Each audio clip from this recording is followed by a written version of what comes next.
Bonsoir, bienvenue sur Meta.tv, lundi, mercredi, vendredi, 21h, minuit. Donc, comme d'habitude, grand bonjour à la régie, grand bonjour à tous les modérateurs. Et voyez, tout seul, ça va aller vite. Et bonjour à tous les métanautes pour parler ce soir, une soirée spéciale économie, et je dirais peut-être même vos économies, avec Héloïse Benamou. Bonsoir Héloïse. Bonsoir. Bienvenue et merci d'avoir accepté notre invitation sur Meta TV. Merci de me recevoir.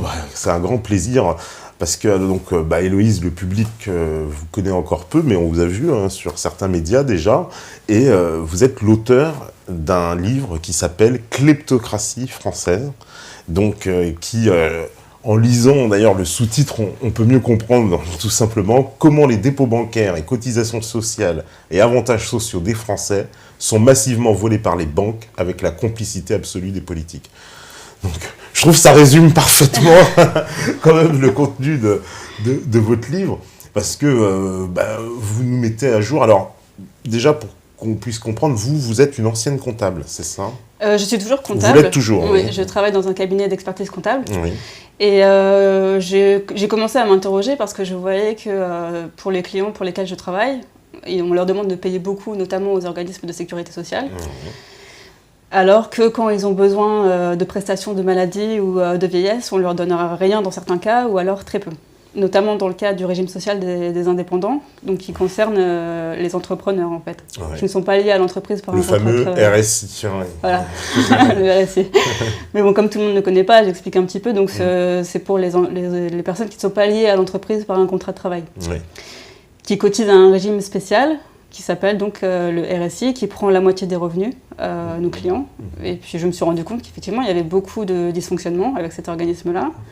Et j'ai commencé à m'interroger, et puis quand je me suis rendu compte qu'ils avaient perdu beaucoup d'argent sur les marchés financiers suite à la crise de 2008, je me suis interrogée sur le rôle que jouent les banques et le système financier dans l'économie, notamment via la sécurité sociale finalement, le circuit fiscal, et puis toute l'influence que les banques et le système financier a sur les institutions de la République et la marche de la démocratie. De la démocratie, non mais c'est très important parce que vous montrez les mailles de ce système qui, finalement, toutes nos finances sont... Il y a un banquier derrière presque chacun des aspects financiers. À tous les péages, il y a la banque, oui. Donc en fait, j'explique dans un premier temps comment est organisé le système et en particulier l'appareil bancaire et financier. Donc ce qu'il faut comprendre, c'est que tout ceci est organisé dans des conglomérats. C'est la Commission européenne qui nomme ainsi l'appareil bancaire et financier. Donc il y a des entreprises qui sont des établissements de crédit, qui servent à créer la monnaie à partir de rien. Et il y a ensuite des entreprises financières qui servent à la faire circuler. Et donc les conglomérats, ce sont des ensembles de sociétés transnationaux, qui ont donc des centaines et parfois des milliers de filiales, qui ont toutes des liens les unes avec les autres pour se contrôler. Et puis elles en tirent un certain nombre de bénéfices comme des économies d'échelle, le verrouillage du pouvoir, elles se contrôlent toutes les unes les autres. Et c'est comme ça que s'organise et s'articule en tout cas le système bancaire et financier aujourd'hui. Oui, parce que vous donnez une liste de banques, on en connaît certaines un peu plus, d'autres moins, mais en gros c'est à peu près les mêmes, quoi. C'est-à-dire il y a une petite liste de gens, en fait, d'organismes qui tient tout ce système, c'est ça, Oui, voilà. En fait, le système est très concentré. Il y a énormément de filiales qui sont réparties en France et dans le monde entier, mais finalement, le système est très concentré.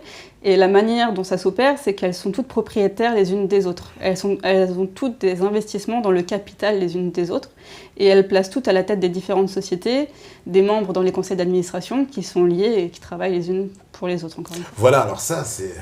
c'est des systèmes de gestion très opaques.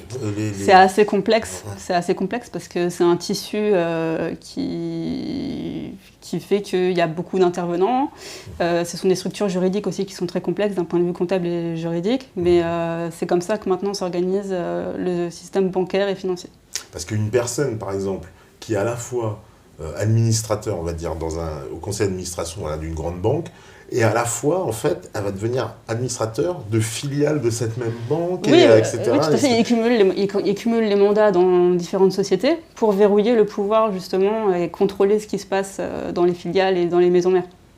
Et quand on regarde les principales banques qu'il peut y avoir en France, si on observe le capital de ces banques-là, elles sont également contrôlées par d'autres banques. Si on regarde la Société Générale, par exemple, elle est la propriété aussi de la JP Morgan, Morgan Stanley et d'autres gros établissements financiers. Et il en va de même pour toutes les banques. Il y a une interconnexion comme ça de tout le système. D'où d'ailleurs, quand il y a, comme on l'a vu en 2008, une banque qui s'effondre, elle menace de... Tout à fait. C'est le risque. C'est le risque. Oui, tout à fait. C'est des faillites en cascade, parce qu'elles sont toutes liées les unes aux autres. Voilà, donc en fait, quand il y en a une qui s'effondre, alors sa filiale, en fait, elle appartient aussi à l'autre filiale qui appartient à l'autre, etc. Et tout, une espèce de comment dire, de jeu de cartes, mais où tout est interconnecté, quoi. Oui. Et alors ce système, parce que pour que les gens comprennent bien, il y a eu, parce que vous retracez, en plus c'est très intéressant, l'histoire de la Banque de France aussi, une histoire très peu connue finalement de cette banque. La Banque de France, oui. Ouais. C'est un aspect, parce que bon, on connaît vaguement la Banque de France, bon, on nous dit créer... Bon, alors, les plus conspis vous disent, oui, c'est Rothschild, etc. Mais en fait, d'ailleurs, il n'y a même pas Rothschild, je n'ai pas vu dans les listes de départ. Non, oui, oui. Mais cette banque-là, elle a eu une influence considérable, parce que c'est elle qui va... qui va, comment dire, avoir ce droit régalien en fait d'émettre la monnaie, mais c'est une banque privée. Oui. C'est pas du tout une banque d'État en fait. Oui. Sa création, c'était également, c'est un peu le même processus qu'on retrouve à chaque fois, c'est qu'au départ, donc suite à la crise financière ou la Révolution française comme on veut, qu'il y a eu en 1789, on a créé ensuite la Banque de France, et c'est ce qui a permis notamment à Napoléon d'arriver au pouvoir. Et c'était également donc, des industriels et des banquiers d'affaires à l'époque, donc je les nomme dans le livre, comme Perrier, Mallet et d'autres, qui ont créé cette banque-là et qui contrôlaient déjà les finances de l'État. Donc ensuite, il y a de nouveau eu des crises parce qu'ils ne respectaient pas le processus pour créer la monnaie qui était indexée sur l'or. Il y a encore eu de nouvelles crises et puis ça a continué comme ça. Aujourd'hui, c'est un peu différent parce que la Banque de France est publique. Elle n'est plus privée comme c'était le cas à l'époque. Cependant, elle n'a plus vraiment de pouvoir. On lui a capturé en fait ses prérogatives et aujourd'hui ce sont les banques privées qui créent de l'argent, donc les banques commerciales, à partir de rien. Et pour ce qui est de la politique qui est décidée, tout a été confisqué par les instances de l'Union européenne à partir de 1992. Et maintenant, tout se décide de manière décentralisée dans les institutions comme la Banque centrale européenne, par exemple. Mais la Banque centrale européenne, elle fonctionne donc quoi, comme une banque privée aussi? Elle est complètement... Alors, c'est pareil, c'est opaque. Hein, elle est publique, elle est publique en droit, mais en tout cas, elle a l'air d'être dirigée pour des intérêts privés. Quand on voit qui dirige la Banque centrale européenne, c'est dans des intérêts privés. Donc il faut faire la part des choses entre les deux. Mais oui, de toute façon, on a bien vu avec les différentes crises qu'il y a pu avoir que les politiques qui sont menées maintenant par la Banque centrale européenne servent simplement à servir les banques. Oui. On l'a vu avec la Grèce, toutes les crises qu'il y a pu avoir, à Chypre, etc. Donc tout ça montre que ça va pour des intérêts privés. Parce que, alors, en plus, dans votre livre aussi, vous revenez sur l'affaire Kerviel, alors quelque chose qui est hautement symbolique, parce que, bon, voilà, Jérôme Kerviel, tout le monde a entendu parler, la Société Générale, voilà, un trader qui aurait fait des pertes colossales, mais sans l'aval, visiblement, de son entreprise. Or, que vous nous démontrez que c'est pas possible, que c'est même carrément impossible que Jérôme Kerviel n'ait pas pu informer sa direction et que, visiblement, c'est un système, en fait, que Jérôme Kerviel ne peut pas porter tout seul, en fait. C'est ça, quoi. C'est pas possible. Alors, dans le cadre de l'affaire Kerviel, j'ai exploité cette affaire-là parce que c'est un cas d'école. Il n'y a pas d'autres affaires comme l'affaire Kerviel, en tout cas en France. Et comme j'ai trouvé ça assez grotesque, la manière dont ça avait été présenté par les médias, je me suis intéressée à savoir comment ça fonctionnait et ça m'a permis aussi, en quelque sorte, de décortiquer la manière dont les conglomérats étaient organisés et puis de le présenter dans le livre. Effectivement, tous les ordres qui sont passés par les traders passent par d'autres sociétés qui servent notamment à la compensation, au traitement des ordres. Il y a des sociétés qui sont chargées de la comptabilité aussi. Donc toutes ces personnes-là reçoivent des informations de manière quotidienne. Et quand j'ai lu la décision qui avait été rendue par la Cour d'appel de Paris, je me suis rendu compte qu'il avait été dit que effectivement toutes ces sociétés-là échappaient au contrôle. Donc assez naïvement, j'ai regardé les bilans, les statuts de ces sociétés-là et on voit qu'elles sont obligées d'effectuer des contrôles quotidiens, qu'elles doivent se soumettre à des règlements, à des procédures, que les personnes qui étaient chargées de diriger ces sociétés-là étaient complètement absentes de la procédure et qu'on nous a fait croire que la Société Générale, c'était une seule société dans laquelle tout se passait, et les traders jouaient, en tout cas Jérôme Kerviel aurait perdu l'argent de la Société Générale. Donc c'est assez étonnant de voir qu'il n'y a aucun client de la Société Générale qui n'a poursuivi. Il n'y a pas non plus d'actionnaires. Les actionnaires ont été écartés, en tout cas assez rapidement. Et on a accablé le salarié. Et la justice a systématiquement refusé une expertise indépendante des pertes qu'il y avait eu à la Société Générale. Ce qui est très suspect. Et puis, d'autre part, il y a des dirigeants dans les sociétés, comme la société qui était chargée du traitement des ordres qui était passée par Jérôme Kerviel. Donc, pour rappel, il y a quand même eu 5 milliards d'euros de pertes. Était dirigée, donc quand Jérôme Kerviel a commencé ses opérations le 2 janvier 2008, la société qui était chargée de la compensation des traitements a été transformée. Et elle appartenait à ce moment-là à 50% au Crédit Agricole et à 50% à la Société Générale. Et il y a le conseil d'administration qui a été changé, et Frédéric Oudéa, qui est ensuite devenu le PDG de la Société Générale, était à l'époque au conseil d'administration, et également membre du cabinet du comité d'audit et des comptes. Donc j'ai trouvé ça assez surprenant que dans ces filiales-là qui ne respectent pas les procédures, ils soient propulsés ensuite à la présidence de la banque. Donc c'est toute cette organisation-là que je mets en avant dans le livre pour comprendre comment ça s'articule et puis les problèmes qu'il peut y avoir, que la justice est complètement dépassée par la délinquance financière et qui est à l'origine des crises économiques que subit la France notamment. Oui, parce que en fait la crise économique, elle intervient à cause de gestion catastrophique, parce qu'en fait on voit c'est eux qui vident littéralement les ressources des pays, quoi. Il peut pas y avoir de ressort, puisque tout l'argent, en fait, c'est une espèce d'aimant qui attire un peu tous les revenus comme ça. Oui, c'est ça. Et à l'origine, les crises, on les présente comme des phénomènes cycliques inévitables, mais ce sont des fraudes. Et il y a le commissaire divisionnaire de la police nationale qui s'appelle Jean-François Guéraud qui a fait un gros travail dessus. Il reprend les crises qu'il y a pu avoir depuis les années 80 et qu'à chaque fois, à l'origine, ce sont des fraudes. Oui, c'est marrant parce que vous dites justement une crise, c'est un braquage qu'on ne peut pas cacher. En fait, on appelle ça une crise, un braquage à grande échelle. Grande échelle. Oui, tout à fait. Il y a des complicités multiples entre différents agents, que ce soit les personnes qui travaillent dans les banques, des cabinets d'audit qui certifient des comptes qui sont faux, des agences de notation qui donnent des notes parce qu'elles sont payées pour ça, et puis des gouvernements qui sont très cléments et une justice qui est dépassée. Alors en plus, vous rentrez bien dans le système de la dette, parce que la France, donc, depuis en plus, on sait, Sarkozy, grâce à la crise de 2008, permis d'augmenter la dette encore plus de ce qu'elle était, mais on est confronté à ce problème-là. Tous les pays européens sont confrontés à ce problème-là, même tout le monde industrialisé de façon générale, le Japon, les États-Unis.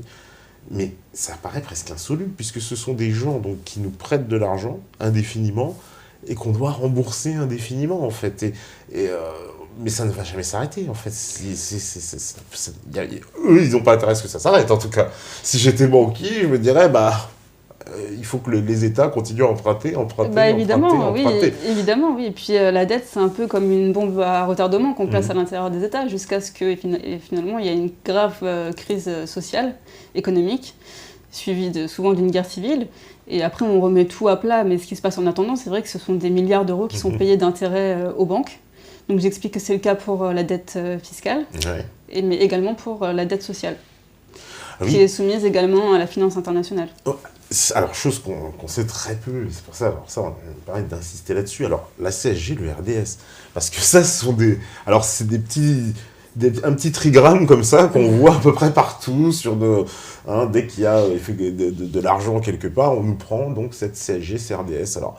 Alors c'est des noms jolis qui sont en plus, quand vous décrit l'acronyme, c'est remboursement de la dette sociale et contribution sociale généralisée. Quelque chose de très positif, on dit on rembourse la dette sociale. Mais en fait, c'est pas vraiment ça, on rembourse. C'est plus compliqué que ça, en fait. Alors en fait, elles ont été mises en place progressivement, parce qu'en 1996, Alain Juppé, avec le plan Juppé, a créé ce qu'on appelle la CADES. La CADES, ça veut dire la Caisse d'amortissement de la dette sociale. Donc pour absorber les dettes du régime général des salariés, auxquelles les salariés cotisent pour leur sécurité sociale. absorber les déficits, on a créé ce qu'on appelle une caisse d'amortissement, la caisse d'amortissement de la dette sociale, qui se finance sur les marchés financiers. C'est incroyable. Avec des taux qui sont indexés sur le Libor et le Ribor, qui sont manipulés par les banques qui sont chargées des transactions. Donc, elle se finance d'une part comme ça, et d'autre part, donc il y a une partie de la CSG et de la CRDS qui sont affectées à la CADES. Et sur à peu près 70, donc depuis 1996, sur à peu près 74 milliards d'euros qui ont été versés à la CADES, il y a 30 milliards d'euros qui ont servi à payer les intérêts. Et le reste seulement pour amortir. Et puis finalement, ce qui s'est passé, c'est que quand la CADES a été créée, il y a eu un emprunt de 24 milliards d'euros qui avait été mis en place. Mais comme justement, on est rentré dans cette dynamique infernale que vous expliquez tout à l'heure, on va arriver en 2018 à 260 milliards d'euros de dette. De dette. Voilà. Donc la CADES. Et c'est le trou de la sécurité sociale. Le fameux trou de la sécurité sociale. Ouais. En fait, le trou de la sécurité sociale, il est en train de se creuser, mais l'argent part quelque part. Parce que quand on parle du trou de la sécu, on a l'impression qu'il il est avalé. Ça sert il y a une grande partie qui sert à financer des investisseurs étrangers. Ouais. Et donc, ce qui conduit finalement à un assèchement de la masse monétaire, en tout cas en France. Et ce qui est absolument contre l'idée même de la sécurité sociale, qui est de réduire les inégalités. Parce que tout cet argent-là s'en va. Parce que ça veut dire donc on a des organismes de sécurité sociale qui empruntent, c'est ça en plus, donc sur les marchés financiers. Oui, c'est le cas aussi du RSI. Et puis pour le régime général des salariés, il y a une autre caisse qui s'appelle l'ACOS, qui elle doit faire des placements pour la trésorerie du régime sur des variations intra-annuelles, mais même dans ce cas-là. Donc l'ACOS emprunte notamment par exemple en partie sur un marché qui se trouve à Londres pour placer des euro commercial paper. Et les placements se font dans des devises étrangères. Très peu se font en euros. Et en fait, les banques, encore une fois, qui sont chargées des transactions, manipulent les devises. Quoi. Donc tout ça se fait même pendant la crise financière. Elles étaient encore en train de manipuler les taux. Donc ça porte préjudice, effectivement, aux Français, oui. Oui, parce que là, c'est pour ça qu'on a un système social qui est en crise complet, puisqu'on nous annonce, voilà, à chaque fois, le trou de la sécu, on nous annonce qu'il y aurait même des caisses de retraite qui seraient en faillite. Hein. On n'en parle pas trop, mais c'est déjà arrivé aux États-Unis, c'est arrivé dans d'autres pays. C'est pas un fantasme, c'est réel. Oui, et puis ce qui se passe actuellement, c'est que là, il y a un petit peu, on souffle un petit peu parce qu'on est passé à des taux négatifs. Donc finalement, pour les institutionnels, c'est une bonne chose, mais là, les taux vont remonter. Dans tous les mutuelles, les assurances, etc. On sait très bien que les taux vont remonter, ça va être une catastrophe. Donc qu'on ait un gouvernement de droite ou de gauche, dans tous les cas, la seule solution qu'il y aura, ça sera soit de réformer le système, mais si ça continue comme ça, tout ce qu'ils pourront faire, c'est ce qu'ils ont déjà fait, c'est-à-dire repousser l'âge de la retraite et augmenter le montant des cotisations. C'est ce que propose Fillon, parce que là, on parle beaucoup justement de ce... évidemment, comme il était élu à la primaire et de son programme, et clairement, il indique vouloir privatiser la sécurité sociale. Alors, je ne sais pas trop ce que ça veut dire. Pour le RSI. Ouais, pour le RSI. C'est un peu hypocrite parce que... Parce que c'est déjà privé, c'est pour ça, oui. Oui, c'est privé, mais c'est monopolisé. Donc, le RSI, par exemple, est privé. Et les URSSAF aussi sont privés. Oui. Donc, voilà. Le problème, c'est que... ce que propose en tout cas François Fillon, c'est d'ouvrir à la concurrence sur des assurances privées. Donc il faut voir, parce qu'il y a beaucoup de propositions qui ont déjà été faites. Emmanuel Macron avait parlé également de rattacher le RSI au régime général des salariés, ça n'a pas été fait. Donc il faut voir si ça sera le cas ou pas. Parce qu'en plus, vous évoquez le cas de justement, c'est une directive européenne qui casse le monopole de la sécurité sociale, c'est ça qui dit que la sécurité sociale ne peut pas avoir de monopole ? Oui, c'était une décision de la Cour de justice de l'Union européenne, oui, voilà, et donc qui devrait normalement s'appliquer en France. Voilà. donc qu'on devrait pouvoir s'assurer où l'on veut. Mais le problème, c'est que quand c'est passé, il y a des lois qui ont été votées pour empêcher les personnes de quitter la sécurité sociale. D'où, d'ailleurs, ils traquent, hein, parce que nous, on a reçu ici le cas d'une personne qui est très connue, qui s'appelle Thierry Borne, et qui, lui, nous expliquait exactement ça. Il a été traqué littéralement par les autorités parce qu'il a simplement voulu s'assurer ailleurs, comme la loi le permet, hein, la loi européenne était... Normalement, la décision devrait s'appliquer en France, mais la loi française en empêche, parce que quitter la sécurité sociale en France, ça coûte très cher. C'est 2 ans de prison et 30 000 € d'amende. Ouais. Donc, évidemment, et puis il peut y avoir d'autres sanctions qui vont se cumuler pour travail dissimulé, etc. Donc, non, les gens restent à la sécurité sociale, on leur dit qu'il faut participer à un système de solidarité sans leur expliquer vraiment comment ça fonctionne. Et puis, voilà, bon, il y a un certain nombre d'associations maintenant qui essayent de faire changer les choses et d'aider les gens à quitter la sécurité sociale. Mais il faut qu'il y ait une volonté politique pour aller vers quelque chose. Parce que là, on voit clairement, on traque les renégats, quoi. Ceux qui remettent en cause la sécurité sociale sont véritablement traqués. D'ailleurs, aujourd'hui, vous dites, oui, il y a une politique très dure pour quiconque voudrait sortir de ce système, quoi. Oui. Alors qu'il ne nous est pas avantageux, clairement. Non, là, pour le coup, non. Et puis, il est en faillite. Il survit par l'emprunt qui se fait sur les marchés financiers. La Cour des comptes est très critique sur la situation et du RSI et du régime général. Alors, les comptes non certifiés, en plus, du RSI, vous expliquez que il n'y a pas un commissaire aux comptes qui a voulu mettre ça sur... Non, il y a des cabinets qui font du commissaire aux comptes, le cabinet KPMG et Mazars, qui ont été mandatés pour certifier les comptes. Mais ils refusent de certifier. Depuis la création du régime, ils ont refusé de certifier. Et en 2014, il y a eu, donc ce qui est tout à fait anormal, c'est très grave. On n'a jamais vu ça, normalement l'entreprise aurait dû être liquidée. Mais ça n'a pas été le cas. Et il y a une volonté politique de maintenir en vie le régime social des indépendants, alors qu'il est privé et qu'il monopolise le marché. Et le RSI prend la moitié des revenus des indépendants. Oui, parce que le RSI reçoit des critiques.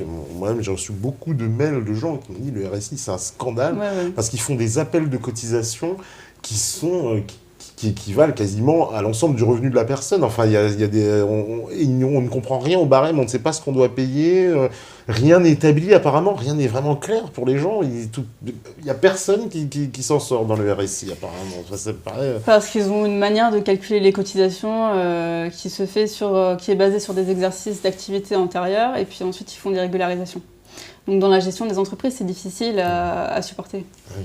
Et puis pour anticiper les paiements, etc.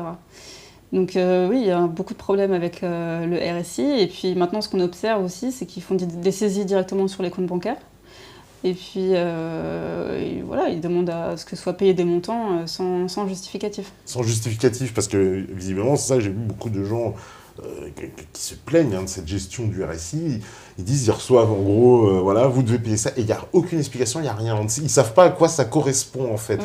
Et comme vous expliquiez au début, normalement ça doit ouvrir à des droits, et là non, visiblement des fois les gens n'ont même pas de droits. Voilà. Alors qu'ils sont payés des sommes. Oui, il y a des personnes qui arrivent à la retraite, on ne leur donne rien. On ne leur donne rien, c'est 50 €, 100 €. Alors qu'ils ont cotisé au régime toute leur vie, oui. Et pourquoi il y a cette complicité? Pourquoi les hommes politiques, alors j'imagine quoi, il y en a une partie, ils sont pas au courant, parce que ce problème-là n'est jamais évoqué. Si ils sont pas au courant, c'est qu'il y a un vrai problème de compétence, parce que ces informations-là sont transmises à beaucoup d'interlocuteurs. Il y a déjà des commissaires au gouvernement qui participent au conseil d'administration du RSI. Les rapports qui sont faits sont ensuite, servent de base pour le vote de la loi de financement de la sécurité sociale. Ils sont transmis au président des 2 assemblées. Donc, et puis ils servent au conseil des ministres à préparer ces lois-là. Donc non, ils doivent être au courant. Donc il y a quoi, une protection un peu, parce que j'ai l'impression que ce petit monde-là, tout le monde se protège, c'est quoi? On a affaire à quelque chose de très particulier avec le RSI, parce que normalement, des enquêtes auraient dû être ouvertes pour savoir si le refus de certifier, ça peut vouloir dire beaucoup de choses, et ça peut vouloir dire qu'il y a des fraudes au sein du RSI. Donc normalement, la justice aurait dû intervenir pour enquêter et puis savoir pourquoi il y a ce refus de certifier. C'est une obligation en plus, cette certification, normalement. Ah bah bien sûr, oui. Normalement, c'est presque irréaliste qu'un organisme d'État. Non, c'est tout à fait une situation anormale, oui. Ouais. Parce que personne... Alors la Cour des comptes, je crois, s'en a emparé un peu, ça critique fortement la gestion du RSI. Oui, en disant qu'il y a des dysfonctionnements dans les services de contrôle, oui. Ouais. Les personnes, voilà, c'est la solution de Fillon, lui dit on va privatiser. C'est une façon quoi, c'est un peu... Fillon était aussi au gouvernement quand les comptes n'étaient pas certifiés pendant 5 ans, donc peut-être qu'il n'est pas au courant, on va savoir. Visiblement, en privatisant comme ça permettrait peut-être de mettre la trappe. Ce qu'ils vont faire, c'est que s'il fait ce qu'il envisage, c'est qu'il ouvrira à des caisses d'assurance privées, notamment à l'étranger, la protection sociale pour les indépendants. Les indépendants. Donc ce que réclament en plus beaucoup d'indépendants, puisque visiblement... Ce que réclament beaucoup d'indépendants. Ce serait moins cher aujourd'hui, puisqu'il y aurait des propositions, souvent les assureurs, qui proposent des taux très inférieurs justement à ces appels de cotisation. Le montant des cotisations est beaucoup plus faible et la prise en charge est bien meilleure. Et bien meilleure, donc c'est un paradoxe, ouais. Parce que là, c'est vraiment ce système... Moi, j'étais quand même vraiment stupéfait d'apprendre qu'on avait donc tous nos organismes en fait de sécurité sociale, des retraites, qui empruntent en fait sur les marchés, donc qui s'endettent, et finalement on demande ensuite au peuple de rembourser cette dette, mais on lui explique pas finalement que l'essentiel de cet argent ne correspond pas en fait à des prestations sociales proprement dites, mais correspond en fait à du crédit, de l'intérêt en fait, de l'intérêt bancaire. Oui, il y a une partie qui va à la redistribution, parce qu'on est quand même sur un système par répartition. Ouais. C'est pour ça aussi que le système est très fragile, c'est qu'on est sur un système par répartition, donc il n'y a pas de capitalisation. Ce sont les actifs qui permettent de financer les retraites, et les prestations de maladie, etc.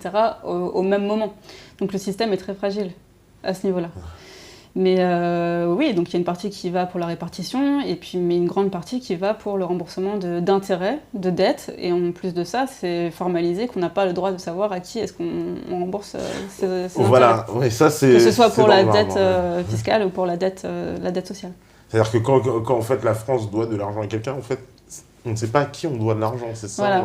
Voilà. On doit, c'est tout. Et puis, par exemple, dans le cas de la caisse d'amortissement de la dette sociale, il n'y a absolument aucun contrôle dessus, ni par des commissaires aux comptes, ni par la Cour des comptes. D'accord. Donc, il peut y avoir beaucoup de choses aussi dedans. Parce que ça veut dire qu'en plus, ces organismes-là, dans le cas, par exemple, de ce qu'on a connu en 2008, donc ils achètent aussi des produits financiers pourris qui seront... bien sûr, oui. Donc ils étaient aussi contaminés visiblement par les fameuses dettes pourries de le RSI a perdu beaucoup d'argent suite à la crise des subprimes et puis le régime général aussi. Ouais. Oui, vous évoquez aussi, c'est un peu comme cette affaire Dexia où c'était ce qu'ils vendaient, c'est ça, aux collectivités, aux mairies. Oui. Parce qu'on n'ose pas imaginer quand même que nos mairies investissent dans ce genre de choses. On n'arrive pas à le croire. On se dit, il va falloir. C'est parce que ça paraît complètement hasardeux comme investissement. Quand on se dit, l'État, je sais pas, normalement on se dit, il y a une espèce de sagesse, on va pas faire de l'économie casino, mais on se rend compte pas du tout. Tout le monde est contaminé, tout le monde joue à cette économie casino. Ouais. Parce qu'ils pensent quoi, c'est l'appât du gain un peu, ils disent oui, on va récupérer. Évidemment, de toute façon, à partir du moment où il y a des intérêts financiers, il y a des enjeux derrière très importants. Et puis, il y a la sauvegarde aussi du système bancaire et financier. Et puis, les agences de notation donnent des bonnes notes à la France, dans le cas par exemple de la CADES, puisque la CADES, c'est simplement de la dette. Donc, la situation est très grave. Mais ils donnent des bonnes notes parce qu'ils savent très bien qu'en France, les pouvoirs publics vont continuer d'augmenter les cotisations et que les gens vont payer. Donc ils savent qu'il y a toujours de l'argent qui va alimenter la dynamique de la solidarité sociale et qu'ils ont très peur que les gens quittent la sécurité sociale. Parce que cet argent-là, ensuite, partirait vers d'autres il partira ailleurs, du coup. D'accord, ouais. Donc c'est pour ça que... Déjà que le système social est très fragile actuellement. Je pense que quand ils vont rehausser les taux prochainement avec la politique de la Banque Centrale Européenne, ça sera totalement désastreux. Et ils font ce qu'ils peuvent, en tout cas pour l'instant, pour sauvegarder le système. On verra si François Fillon ouvre à la concurrence, mais la marge de manœuvre est très faible. Ouais, non, alors en plus la Banque Centrale Européenne, alors des fois, il lui arrive aussi de sortir de ses prérogatives, parce que quoi, elle a acheté de la dette publique, on l'a vu, acheter de la dette des États, ce qui est interdit en plus, hein, par les traités européens normalement. Oui, bon, bah, la Banque Centrale Européenne, elle fait beaucoup de choses hein, maintenant. Donc il y a ça. Là, ce qui se passe, c'est qu'elle est en train de capturer tout l'argent qu'il peut y avoir dans les banques commerciales, Ouais. notamment sur les comptes des épargnants.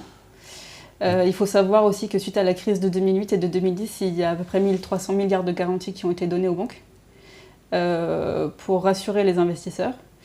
Et que là, on se prépare à nouveau à des faillites bancaires en cascade. Et la Banque Centrale Européenne est en train d'absorber les liquidités avec ces taux négatifs. Parce qu'aujourd'hui, les banques commerciales ont presque l'obligation de déposer l'argent auprès de la Banque Centrale Européenne. Et on commence à observer qu'il y a certains établissements financiers, bancaires et financiers qui sont proches de la faillite. Comme la Deutsche Bank, par exemple. Comme la Deutsche Bank, ouais, qu'on avait évoqué ici avec Pierre Jovanovic, justement, et qui est une situation catastrophique. Mais visiblement, nos établissements ne seraient pas mieux. Les autres, même Société Générale, Crédit Agricole, enfin toutes nos grandes banques. Elles ont toutes les mêmes pratiques commerciales. Et puis, encore une fois, elles sont toutes liées les unes aux autres.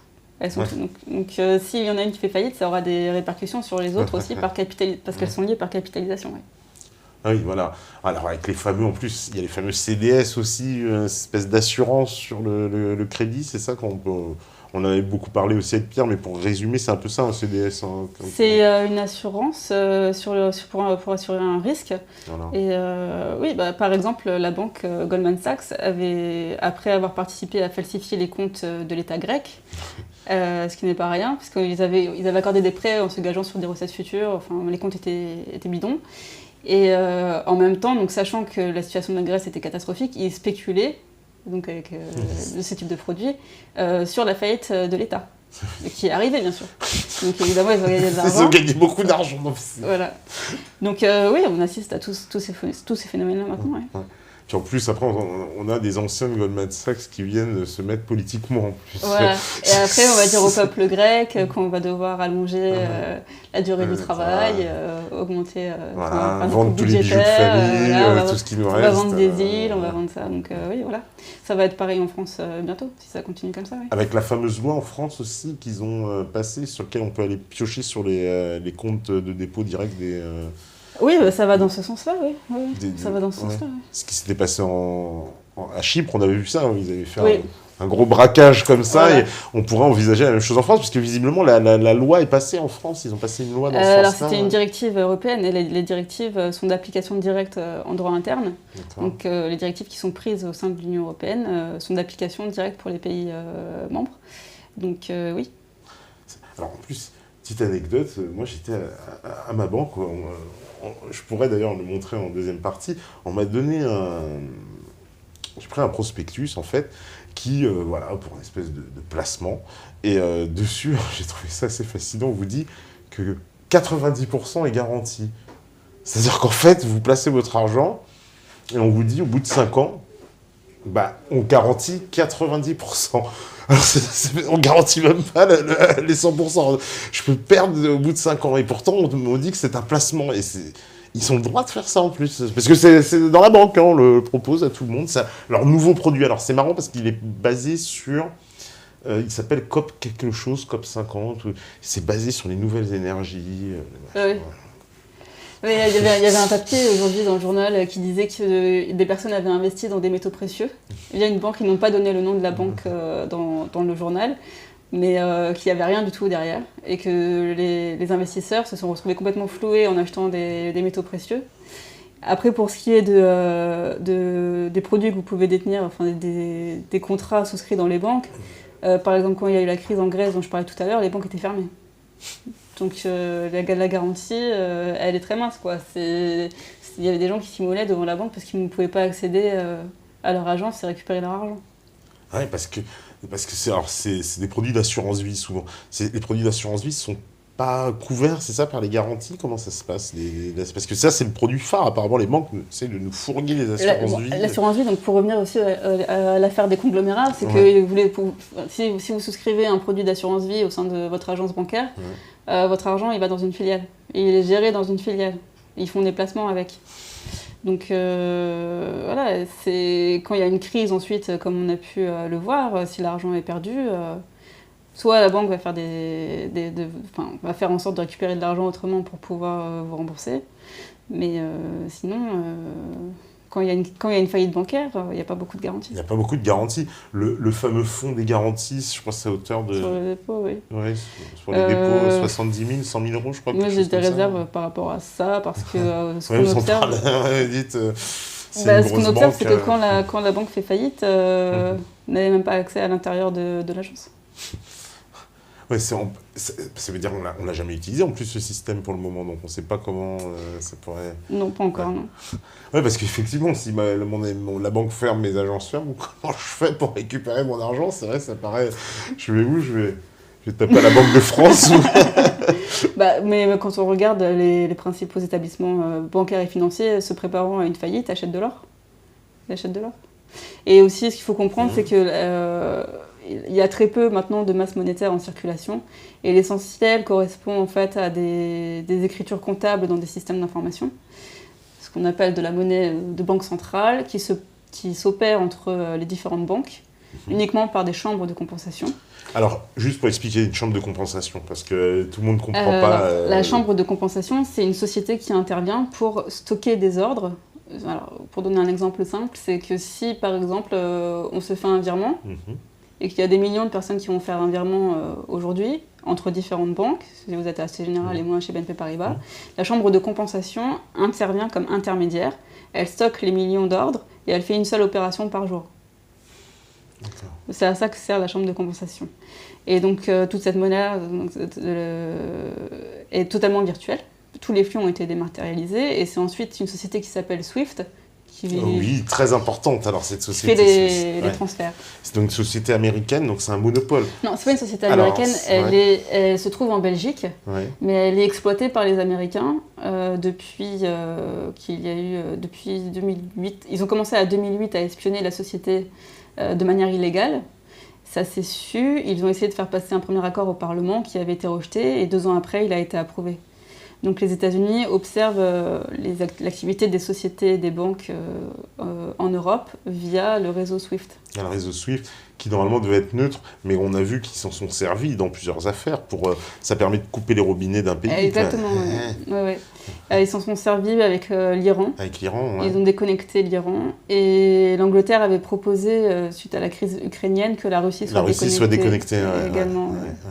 Ce qui est terrible pour un pays, parce que ça veut dire que d'un coup, il n'a plus accès au réseau bancaire, en fait. Il ne peut plus faire de transactions, etc. C'est quand même un gros moyen de pression politique, quoi. Oui, mais la monnaie est une arme de guerre diplomatique. La monnaie, il ne faut pas sous-estimer son importance. Oui, parce que c'est des choses qui sont un peu évoquées, même évidemment, tout ça, ça finit à Wall Street, parce qu'il y a quand même derrière l'image, peut-être un peu caricatural, mais c'est quand même ces grands banquiers-là qui, quelque part, réussissent le tour de force à capter toutes les ressources en fait, des pays, et des États surtout. Parce que c'est ça qui rapporte le plus, en fait, ces ressources-là. Bien sûr, parce que les montants sont considérables. Sont considérables, voilà. Ouais, parce que quand c'est l'État français qui emprunte, on est dans des milliards et des milliards tout de suite. Donc ça veut dire, pour comprendre le système de la dette, l'État, parce que c'est quelque chose qu'on a expliqué plusieurs fois, mais pour que les gens comprennent bien, l'État français, il émet donc des dettes, il ne peut pas savoir qui achète sa dette, c'est ça, c'est interdit, on n'a pas le droit de... Alors l'État, quand l'État émet de la dette, donc l'État a un besoin de financement, il va émettre une proposition, il y a des soumissionnaires qui sont des banques, qu'on appelle les spécialistes en valeur du trésor, qui l'achètent pour financer l'État, et ensuite c'est revendu sur les marchés financiers. Et ces soumissionnaires, là, une liste précise, c'est un peu... Oui, j'appelle... Oui, c'est toujours les mêmes, je les nomme dans le livre.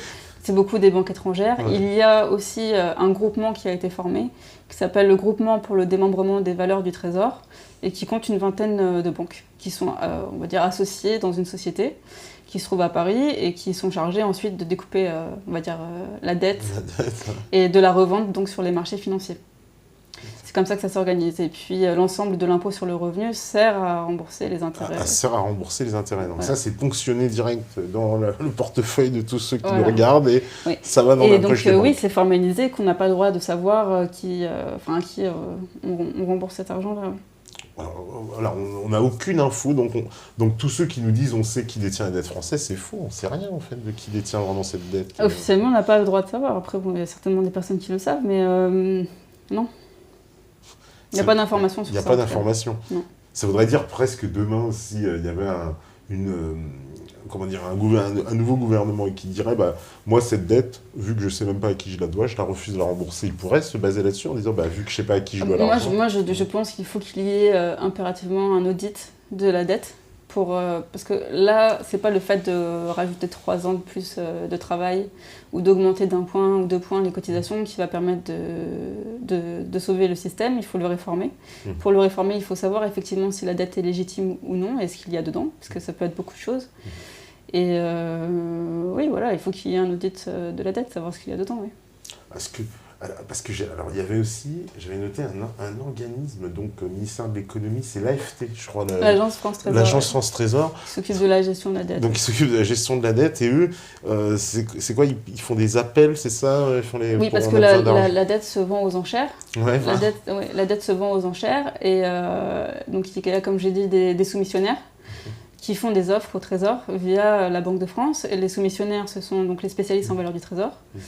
Donc la Deutsche Bank, JP Morgan, Morgan Stanley, Goldman Sachs, Société Générale, Crédit Agricole, BNP Paribas et d'autres que je nomme dans le livre, UBS, HSBC. Et donc ils font des propositions et ensuite, selon l'offre la plus intéressante pour le Trésor, la dette est vendue de cette manière-là. Ouais. Donc, mais ils ont un pouvoir considérable, donc cette agence aussi. Enfin, parce que c'est un peu mêlé, j'ai l'impression. C'est pour ça que j'explique que les banques, aujourd'hui, contrôlent totalement la politique, les politiques publiques en France. Oui, parce que voilà, ils sont, autant dire, c'est presque une armée de banquiers, quoi, qui seraient en train de nous contrôler au ministère. Enfin, moi, ça m'a donné cette impression-là, quoi, d'avoir tout aux mains des banquiers, mais de façon opaque, pour pas qu'on c'est pas très clair, quoi, c'est pas très affiché, quoi. C'est vrai que si on ne s'intéresse pas au sujet, on a très peu d'informations. Et puis, les spécialistes en valeur du Trésor sont également les banques qui sont chargées de la sécurité sociale. Oui. Ouais. Donc c'est eux qui nous vendent, et à la fois qui nous gèrent, quoi, en fait, qui font... Oui. Et donc pour revenir à l'affaire de la Société Générale, ce dont je me suis rendu compte, c'est que donc on nous dit que le salarié Jérôme Kerviel travaillait pour la Banque de financement et d'investissement. Donc les activités de la Banque de financement et d'investissement sont compartimentées dans de nombreuses sociétés. Et que leur activité, c'est notamment de gérer l'argent de caisses de retraite, d'institutionnels, de l'État, de collectivités locales. Et que donc on nous empêche d'avoir une expertise des pertes, et que quand il y a une crise qui arrive, il propage la crise au sein du groupe, et qu'on ne peut pas savoir, même quand il y a un problème comme ça qui est porté devant la justice, l'enquête est très curieuse, quoi. On ne peut pas savoir, ils ne veulent pas qu'on sache. Donc c'est l'impression que j'ai eue, en tout cas, en lisant l'arrêt de la Cour d'appel qui avait été rendu dans cette affaire-là. Ouais. Oui, parce qu'en plus, vous soulevez le fait que, n'ayant pas connaissance ni des clients, rien n'était établi, en fait, que ce fut vraiment la Société Générale qui eût été vraiment l'employeur de Kerviel, qu'en fait, c'est pas clair du tout, cette affaire, que pourtant elle s'est portée partie civile, je crois bien, ou c'est ça, la Société Générale, en fait, En fait, on a considéré que Jérôme Kerviel travaillait pour la Société Générale. Ce qu'il faut quand même savoir, parce que c'est important, c'est que dans les conglomérats comme ça, donc les groupements de sociétés, l'essentiel, effectivement, des salariés le sont pour le compte, donc on va rester sur le cas de la Société Générale, mais qu'ils font ce qu'on appelle de la mise à disposition du personnel. Donc le contrat est souscrit, est conclu entre la Société Générale et le salarié, mais ensuite il est mis à disposition dans les filiales. Et ce qui le prouve, c'est qu'il y a ce qu'on appelle le rapport spécial des commissaires aux comptes qui indique que la Société Générale pratique ça, qu'il y a très peu de salariés dans les filiales et que l'essentiel est mis à disposition par la Société Générale. Donc ça rend la chose assez complexe, mais pour ça, pour savoir, il faut qu'il y ait des enquêtes. Il faut qu'il y ait des enquêtes. Ouais, parce qu'ils ont tout verrouillé, cette affaire de... Clairement, Kerviel, on lui a fait porter le chapeau. On a l'impression qu'il y a une espèce d'omerta politico-judiciaire-financière. En fait, tout ce petit monde-là, c'est bien arrangé. Personne... voilà, il y a un bon coupable, et hop, qu'on a mis en place publique, mais... Oui, bon, après, il reconnaît qu'il a dépassé les mandats qui lui avaient été donnés. Après, oui, c'est très curieux. Oui, ouais, parce que mais vous montrez quand même que tous ces supérieurs hiérarchiques ne pouvaient pas ignorer la situation, vraiment, quoi. Ça paraît improbable, très Mais je dis que même s'ils ignoraient, il y a de toute façon des règlements auxquels ils doivent se soumettre, qui fait qu'ils ne peuvent pas s'exonérer de leur responsabilité. De leur responsabilité, ouais. Voilà, et ensuite, ce que je fais le parallèle avec... parce que donc, ce qu'il y a, c'est que donc c'est arrivé en 2008 pendant la crise des subprimes, et il y avait toute une série de filiales de la Société Générale qui avaient été mises en cause dans des opérations frauduleuses, que les enquêtes de l'AMF avaient démontré qu'ils avaient perdu de l'argent qu'ils géraient en tout cas des caisses de retraite, qu'ils avaient perdu de l'argent sur les produits subprime, qu'ils savaient qu'il allait y avoir une crise de liquidité au sein du groupe, et que volontairement, ils ont propagé la crise au sein du groupe. Que ça avait été permis parce que les personnes qui occupaient les postes de direction et de contrôle étaient les mêmes, et qu'ils savaient qu'il allait y avoir une crise de liquidité au sein du groupe, et que volontairement, encore une fois, ils l'ont propagé à la Société Générale, en revendant les titres pourris à la Société Générale, et en plus de ça, en les survalorisant. Ce qui avait lourdement porté préjudice à la banque. D'accord, donc... Ils savent en fait que, voilà, comme disait Pierre, la personne va mourir, je mise sur sa mort parce que je sais qu'elle va mourir et je prends encore plus d'argent. Enfin, ouais, voilà. C'est d'un cynisme. Enfin, voilà. En lisant le livre, c'est ça, on voit le cynisme de ces gens-là. Et il n'y a eu aucune poursuite pénale, par contre, dans le cadre de ces sociétés-là. Et on ne cherche pas à savoir, quoi. On veut jamais savoir. On a l'impression que personne ne veut jamais aller gratter ce qu'il y a derrière, quoi. Bah oui, parce que révéler qu'une banque comme la Société Générale spécule avec de l'argent de sécurité sociale ou d'État et perd de l'argent sur des opérations frauduleuses, oui. Ça va être difficile. Ça va être difficile à avaler, non, mais moi j'étais abasourdi d'apprendre ça, de voir un peu cette économie casino encore. Alors, bien sûr, j'en avais conscience de ça, mais de savoir que tout le système social était en fait soumis à ce même diktat financier. C'est quelque chose qu'on n'a pas vraiment conscience. Je pense que les gens n'ont pas vraiment assez conscience de ça. Bah, c'est possible, c'est pour ça que j'ai écrit le livre. J'ai écrit le livre parce que moi aussi, au départ, j'étais assez étonnée. Enfin, je savais que les organismes... Enfin, je me doutais qu'ils faisaient des placements, mais la manière... l'architecture vraiment du système, ça m'a vraiment surprise, oui. Donc, voilà, j'ai commencé à écrire pour ça aussi, pour informer. Parce que c'est des sommes considérables, parce que dans le cadre des budgets, justement, des caisses de cotisation, voilà, de toutes les caisses de retraite, ce sont des milliards, des centaines de milliards. C'est des sommes... c'est vertigineux, quand même. Donc, ce qui veut dire que cet argent-là, il est capté en partie par donc des financiers obscurs voilà, dans des salles qui nous vendent des produits dont on ne comprend pas. Enfin, oui, bah, je vous dis, il y a une partie, dans le cadre du régime général, il y a une partie de déplacement fait par la COS. Il y a eu des périodes où la COS empruntait, par exemple, pour donner un ordre d'idée, jusqu'à 20 milliards d'euros par jour. Par jour? Par jour, oui. Et oui, les déplacements se font notamment à Londres. Et sur des marchés qui sont manipulés par les banques. Le fameux marché donc du Libor et du Ribor, Libor, ça a fait beaucoup de scandales, ces marchés-là, parce que c'est vrai qu'on a beaucoup entendu parler dans la presse. C'est des marchés indexés sur les matières premières, c'est ça Non, ce sont des taux. Alors, c'est comme pour les devises, par exemple. Souvent, ce sont un cartel de banques. Ouais. Donc, peut être 4 ou 8 banques qui se mettent d'accord pour décider d'un taux. Et qui sert de référence. C'est comme ça que souvent les banques manipulent les taux. Et donc ça s'est passé parce que les banques avaient été mises en cause en 2010 sur les devises, et c'était en pleine crise financière. Donc même quand elles sont déjà mises en difficulté à cause de leurs opérations souvent frauduleuses, elles continuent. Elles continuent, et puis de toute façon, ce qu'il y a, c'est qu'elles bénéficient d'une impunité qui fait que ça continue, et que rien ne les empêche de poursuivre ces opérations frauduleuses. Ouais, parce qu'il n'y a pas de sanctions. Il n'y a pas de sanctions contre les directions. Et puis on n'a pas changé les règles aussi depuis 2008. Il y a quelque chose qui a vraiment changé en termes de réglementation. Est-ce qu'on a voulu poser des barrières, des contrôles, des filtres? Il y a des réglementations. Et le système est quand même assez bien structuré. Mais le problème, c'est que ces réglementations-là ne sont pas appliquées. Ça a été le cas dans ce que je démontre de la Société Générale. Il y a des règlements qui sont là. Mais une fois que c'est porté devant la justice, on nous dit bah non, la société n'était pas soumise au contrôle. Oui, voilà, c'est ça. Les dirigeants n'étaient pas au courant, mais c'est pas grave. Donc voilà, on a affaire à ça. Ouais, parce que c'est ça qu'on est assez étonné de voir la justice qui dit ah bah non, ceux-là on les contrôle pas, alors qu'en fait ils ont un rôle capital, c'est ceux qui donnaient les ordres ou ceux qui. On a l'impression que même les organismes qui étaient chargés de contrôler leur dire bah, vous n'avez pas contrôlé, c'est pas grave. Oui, parce que par exemple, ce qu'il faut comprendre aussi, c'est que les banques aussi ont des comptes bancaires, et que les comptes des banques se trouvent à la Banque de France. Donc la Banque de France fait des contrôles, et les sociétés doivent aussi envoyer les ordres qu'elles passent à la Banque de France. Donc dans toute cette organisation-là, il y a des responsabilités qui sont mises en place, et qui font qu'on ne peut pas permettre qu'ils soient exonérés de leur responsabilité. Oui, parce que là, il n'y a personne qui a été condamné finalement dans cette affaire, à part Kerviel évidemment, mais au niveau de la Société Générale. Voilà, de Daniel Bouton, on l'a remercié, je crois qu'il est parti avec un chèque, c'est ça? Oui, 2 000 € par jour, je crois, c'est ça, de retraite. Non, parce que ça c'est incroyable. Quoi. Oui, et puis je parlais de Frédéric Oudéa aussi, qui était chargé des contrôles. Chargé des contrôles, qui a été propulsé directement à la présidence. La présidence. Alors qu'il est en plus un peu au cœur de cette affaire Kerviel. Lui, il est complètement mouillé dedans, presque. Oui, il avait une responsabilité, en tout cas, s'agissant de la comptabilité. Oui. Ouais.